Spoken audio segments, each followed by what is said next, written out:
방안이 어두워지자 바보 낭자는 더욱 목소리를 높여 고래고래 소리를 질러댔다. 귀신이에요. 할아버지 귀신. 쫓아버려요. 그러자 황약사가 호통을 쳐서 바보 낭자의 입을 막았다. 그러는 사이 정령은 초에 불을 붙이고 땅에 엎드려 사부에 대한 예를 올렸다. 그리고 일어나 양과와 육무쌍의 상황을 고했다. 황약사는 양과를 향해 미소를 지었다. 내 제자가 아둔해 너를 네 아비로 잘못 본 것이다. 그러고 보니 참으로 네 아비와 똑 닮았구나. 양과는 침상 위에서 고개를 숙여 예를 표했다. 몸에 부상을 입어 예를 올리지 못함을 부디 용서하십시오. 그 말에 황약사는 더없이 온화한 표정으로 말했다. 네가 목숨을 돌보지 않고 2번이나 내 딸과 손녀를 구했다니 정말 고맙구나. 황약사는 이미 황용을 만나 그간의 이야기를 들었다. 그리고 정령이 양과를 구해갔다는 말을 들은 후 바보 낭자와 함께 이곳으로 서둘러 온 것이었다. 황약사는 상처를 치료할 영약을 꺼내 양과에게 먹였다. 그러곤 내공을 운기하여 영약이 양과의 체내에 잘 흡수될 수 있도록 도왔다. 그러자 양과는 온몸이 개운해지는 것을 느끼며 자신도 모르게 고난잠에 빠져들었다. 다음 날 깨어보니 황약사가 침상 머리맡에 앉아있는 게 눈에 들어왔다. 양과는 벌떡 일어나 예를 올렸다. 강호에서 나를 뭐라 부르는지 아느냐? 갑작스러운 질문이었지만 양과는 침착하게 대답했다. 선배님은 도화도주 아니십니까? 그리고 그 물음에 양과는 동사라는 말을 차마 입 밖에 낼 수가 없었다. 그러나 한편으로 다시 생각해보니 그의 별명에 사자가 들어가 있다면 일반 사람들과는 생각하는 게 아주 다를 것 같아 그냥 대담하게 입을 열었다. 동사이십니다. 그러자 황약사가 껄껄 웃어젖혔다. 네 들어보니 너도 나 못지않게 엉뚱한 구석이 있더구나. 그래, 네 사부를 부인으로 맞이하고 싶다고. 예, 그렇습니다. 모두가 안 된다고 하지만 전 꼭 선자를 부인으로 맞이하고 말 겁니다. 황약사는 이처럼 비장하게 굳은 결의를 말하는 양과를 놀란 듯 바라보다가 갑자기 고개를 젖히고 웃음을 터뜨렸다. 사실 황약사는 평생 천하를 누비며 당시 예의와 규범에 얽매인 각종 세속을 경멸에 맞지 않았다. 그래서 일반적인 상식에서 벗어난 언행을 일삼았고 그런 그에게 세상은 삐딱하다는 뜻의 사라는 벼로를 붙여주었다. 그동안 그는 외롭게 살아오며 자신을 알아주는 평생 친구라 할 만한 사람을 사귀지 못했다. 비록 딸과 사위가 있기는 했지만 그들은 진심으로 황약사를 이해하지 못했다. 특히 곽정은 고지식해서 황약사로서는 그다지 마음에 들지 않았다. 그러다 만년에 와서야 양과를 만나게 된 것이다. 얼마 전 영웅대연에서 양과가 한 모든 행동을 황약사도 이미 들어 알고 있었다. 황용도 그의 행동이며 사람됨을 이야기해 주었다.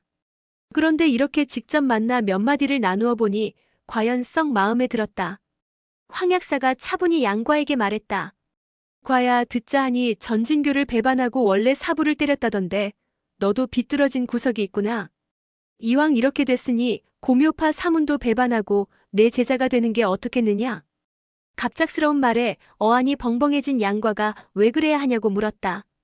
우선 소용녀를 사부로 인정하지 않으면 부인으로 맞이해도 얼마든지 명분이 서지 않겠느냐? 그러자 양과가 고개를 내저었다. 물론 그것도 좋은 방법이긴 합니다. 하지만 사제간의 혼인에서는 안 된다는 규율은 도대체 누가 만든 겁니까? 저는 반드시 선자를 제 사부로도 섬기고 아내로도 맞이할 작정입니다. 그 말에 황약사는 손뼉을 치며 웃어댔다.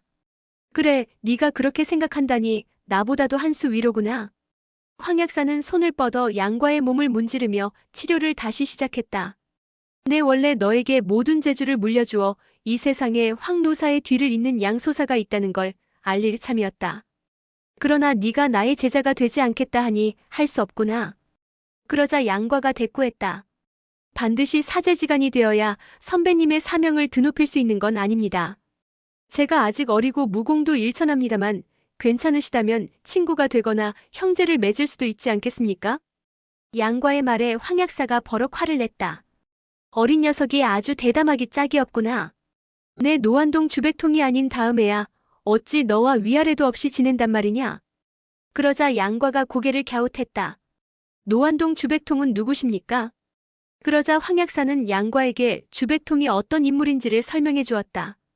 그리고 곽정과 어떻게 의형제의 연을 맺었는지도 가르쳐 주었다. 두 사람은 이런저런 이야기를 하는 동안 서로 마음이 잘 통하는 걸 느꼈다. 자고로 지기를 만나면 술 천잔도 부족하고 뜻이 통하지 않는 자와는 반마디 말도 많다고 하지 않았던가.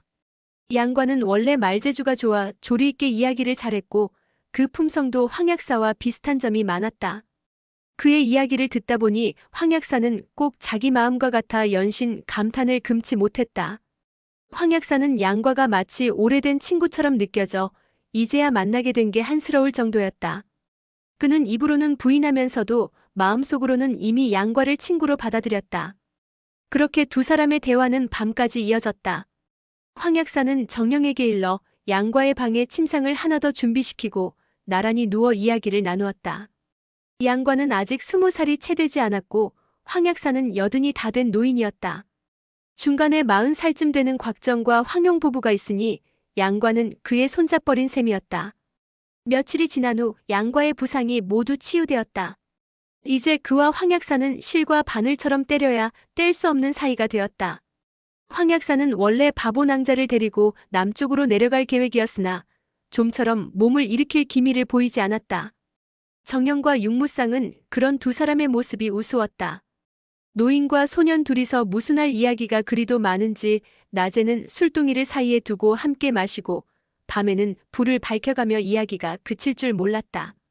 노인은 어른으로서 지켜야 할 채통을 잃은 듯했고 소년은 너무나 거리낌이 없어 보였다. 견문이라든가 학문으로 보면 양과는 물론 황약사의 발끝에도 못 미쳤다. 하지만 황약사가 무슨 이야기를 하면 양과가 진심으로 이해하고 받아들이며 맞장구를 치니 때로는 아주 짧은 이야기 중에도 서로 마음이 너무나 잘 맞아떨어지곤 했다. 황약사는 어느새 양과를 평생 처음으로 가져보는 직이라고 생각하게 되었다. 그렇게 또다시 며칠이 흘렀다. 멀리서 정령과 육무쌍이 손을 붙잡고 달려왔다. 사부님 말씀이 맞았어요. 아직도 근처에 있었어요. 정령이 황약사를 향해 외치며 손을 들어 서쪽 산을 가리켰다. 그러자 황약사는 그럴 줄 알았다는 듯 웃으며 말했다. 가보자꾸나. 황약사가 앞장서서 달려가자 그 뒤를 양과와 정령 그리고 육무쌍과 바보낭자가 뒤따랐다. 그렇게 5사람이 산 너머에 도착해서 보니 커다란 나무 옆에 작은 움막이 하나 덩그러니 세워져 있었다. 이미 낡아 쓰러지기 직전인 움막의 살인문은 굳게 닫혀 있었다. 그리고 그 문에는 하얀 종이가 한 장 붙어 있었다. 도화도주. 제자의 힘을 믿고 5대1로 결혼이 강호의 웃음거리가 되었구나. 황약사는 글을 읽고 너털 웃음을 터뜨렸다. 그는 땅바닥에서 돌멩이 2개를 주워 엄지와 중지 사이에 끼고 가볍게 튕겼다. 그러자 바람을 가르는 소리와 함께 돌멩이가 쏜살같이 날아갔다. 10걸음 거리에 있는 살인문이 그 작은 돌멩이에 맞아 삐거덕하는 소리와 함께 열렸다. 문이 열린 곳을 들여다보니 이막수가 정절을 하고 있었다. 그녀는 손에 불진을 쥐고 눈을 감은 채 엄숙한 표정이었다. 그 모양새가 영락없는 도사의 모습이었다. 홍능파는 어디 있는지 모습이 보이지 않았다. 그제야 양과는 이막수가 무얼 노리는지 알 수 있었다. 이막수는 눈을 뜨고 5사람을 한 번 쓱 훑어보았다. 그녀는 잠시 상대를 얕보는 듯한 표정을 짓고는 다시 눈을 감았다. 눈앞에 있는 강적을 완전히 무시하는 듯한 태도였다. 그 모습을 보고 황약사는 벼락 같은 소리로 호통을 치며 돌아섰다. 나 황노사에게 참으로 많은 제자가 있었다. 만일 진연풍, 매초풍과 고경풍, 육승풍이 살아있었다면 어찌 너 따위가 함부로 입을 놀렸겠느냐? 응. 돌아가자. 4사람은 황약사의 의도를 알 수는 없었지만 황약사 없이 이막수를 상대할 수도 없는 노릇이라 그저 말없이 그를 따라 돌아갈 수밖에 없었다. 그때부터 황약사는 울적한 듯 저녁 식사도 거르고 혼자서 잠자리에 들었다. 양과는 그의 침상 옆에 누워 이막수를 보고도 그냥 돌아온 일을 곰곰이 되새겨보았다. 아까 그 종이에 쓰여있던 글은 아마도 우리 5이서 자기 한 사람을 상대했다고 비웃는 것이겠지. 무학 대종사 신분인 황도주의 발을 묶는 아주 좋은 수였어. 이렇게 되면 황도주께서 손을 쓰기가 힘들어지는데 어쩌지? 부상도 완쾌되었으니 잘하면 나 혼자서도 이막수를 상대할 수 있을 것 같은데. 차라리 몰래 빠져나가 이막수와 싸워 선자가 당한 치욕을 씻고 황도주의 화도 풀어드리는 건 어떨까? 양과는 국리 끝에 마음을 정하고 조용히 일어나 주섬주섬 옷을 입었다. 그가 비록 제멋대로 구는 구석이 있었지만 나름 신중한 편이었다. 양과는 이막수를 상대하러 가기 전에 만전을 기하기 위해 침상에 가부좌를 틀고 앉아 호흡을 조절했다. 먼저 운기를 충분히 돌린 후 가서 결전을 치를 생각이었다. 그런데 생각지 못한 변화가 일어났다. 한 시즌쯤 흘렀을까? 갑자기 눈앞에 빛이 비치는 듯 환해지더니 사지의 기운이 넘치며 온몸이 기로 충만해지는 걸 느꼈다. 그러곤 자기도 모르게 비명 같은 큰 소리를 내지르고 말았다. 마치 바다에 사는 용이 울부짖는 것 같기도 하고 깊은 산속의 호랑이가 포효하는 것 같기도 한 괴성이었다. 그리고 그 소리는 멀리 퍼져나갔다. 그것은 바로 내공이 어느 정도 경지에 이를 때 나타나는 현상이었다. 황약사는 양과가 옷을 입을 때 이미 그의 움직임을 느끼고 있었다. 그런데 양과가 대가릴성하자 그는 희비가 교차하는 느낌을 받았다. 정영과 육무쌍도 크게 놀랐고 심지어는 산 뒤쪽에 있는 이막수도 소리를 듣고 놀랐다. 그러나 이막수는 황약사가 기를 토하는 것이라 여기고 어찌되었든 그는 나서지 않을 것이므로 겁낼 필요 없다고 스스로를 안심시켰다. 양과는 차가운 옥침상에서 기를 쌓았고 여기에 옥녀심경과 구음진경을 익혀 내공을 크게 증진시켰다. 게다가 황약사가 내공을 불어넣어 양과의 내상을 치료해주지 않았는가. 사실 양과는 소용녀에게서 고묘파의 무공을 배우기는 했으나 옥녀심경과 구음진경 같은 절세의 무공은 글로 배운 것이나 진배 없었다. 그 때문에 체내에 각자 다른 신공으로 쌓은 내공을 하나로 융합시키지 못했다. 그저 각 무공에 맞는 내공을 사용했을 뿐이다. 체내에 아무리 많은 내공을 쌓아두었기로써니 그것을 제대로 이용하지 못한다면 그게 다 무슨 소용이겠는가. 그러나 이번에 황약사가 양과의 내상을 치료하는 과정에서 서로 다른 성질의 내공이 하나로 융합하게 되었다. 절세 고수의 심오한 내공에 이끌려 운기하는 과정에서 자연스럽게 생긴 현상이었다. 황약사는 그런 양과의 모습을 보며 생각했다.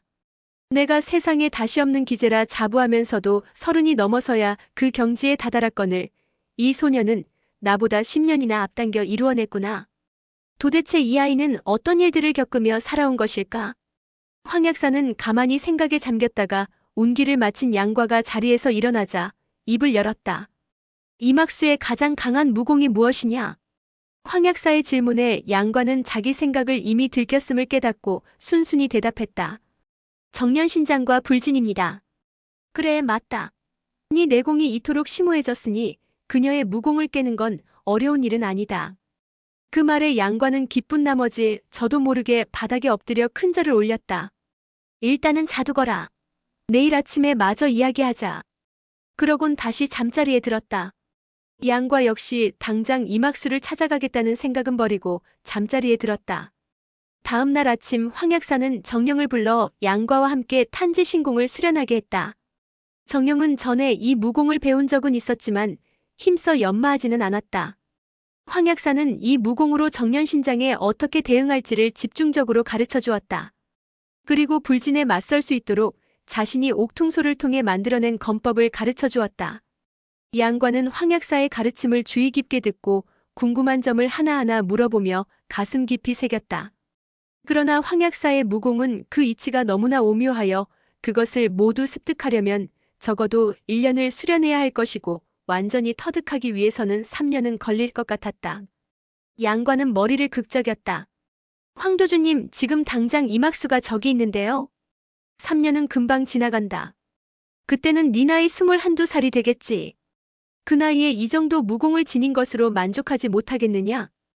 그 말에 양과가 대꾸하다 말고 입을 다물었다. 저는 저를 위해서가 아니라. 황약사는 양과의 어깨를 가볍게 두드렸다. 3년 후에 나를 위해 이막수를 없애주면 그걸로 충분하다. 과거에 나는 훌륭한 제자들을 내 손으로 망치고 말았다. 황약사는 부드럽게 양과를 타이르고는 한숨을 내쉬었다. 옛 제자들을 생각하니 가슴이 아파 회한과 자책이 밀려들었다. 그 모습을 보며 정령이 다가가 황약사의 손을 가만히 잡았다. 그러자 황약사는 눈물을 글썽이며 억지로 웃어 보였다. 그래. 황 노사가 운이 아주 나쁘지는 않구나. 너희 같은 제자들이 있으니 말이다. 그 말에 양과는 털썩 무릎을 꿇고 사부를 외치며 절을 8번 올렸다.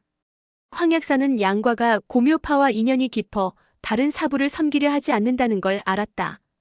그러나 양과에게 무공을 전수해 준 건 이막수에게 당한 모욕을 씻기 위해서는 사제라는 명분이 반드시 필요했기 때문이다. 황약사는 팔을 뻗어 양과를 일으켰다. 네가 그 악녀와 겨룰 때만 내 제자가 되어다오. 그러나 그때를 제외하고는 너는 내 친구야. 알아듣겠느냐? 하늘 같은 친구를 사귀게 되어 참으로 기쁩니다. 너를 만난 건 내 일생의 행운이다. 두 사람은 서로 얼싸안고 크게 웃음을 터뜨렸다. 그 기세에 사방의 벽이 흔들릴 정도였다. 황약사는 탄지신공과 옥소건법 중 중요한 부분을 세세하게 가르쳐 주었다. 양과는 그런 황약사를 보며 그가 곧 떠나리라는 걸 직감했다. 만난 지 얼마 되지 않아 이렇게 헤어져야 한다니 다음에는 언제 또 만나게 될까? 무공전수가 끝나자 황약사가 미소를 지었다. 우리는 이제 둘도 없는 친구요 동지다. 앞으로 누가 네 혼사를 가로막으면 내 만리밖에 있더라도 찾아와 도와줄 것이다. 황약사의 격려에 양과는 크게 위안이 되었다.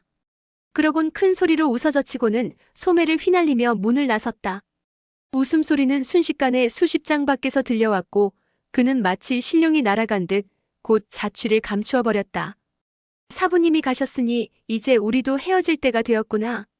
그날 밤 양과는 아무도 모르게 산 뒤쪽에 있는 이막수의 움막을 찾아갔다. 그런데 어찌된 일인지 움막은 이미 재가 되어 남아있지 않았다. 이막수가 집을 태우고 떠난 후였다.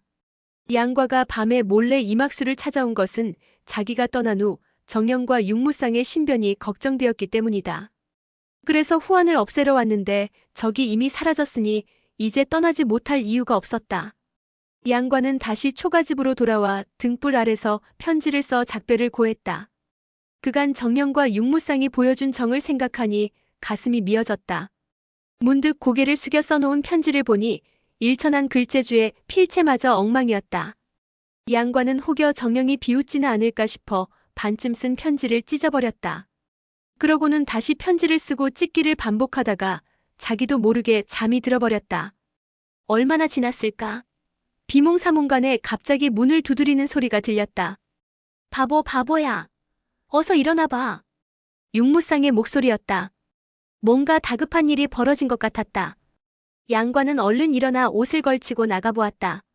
아직 동이 트지 않은 어둑어둑한 시간이었다.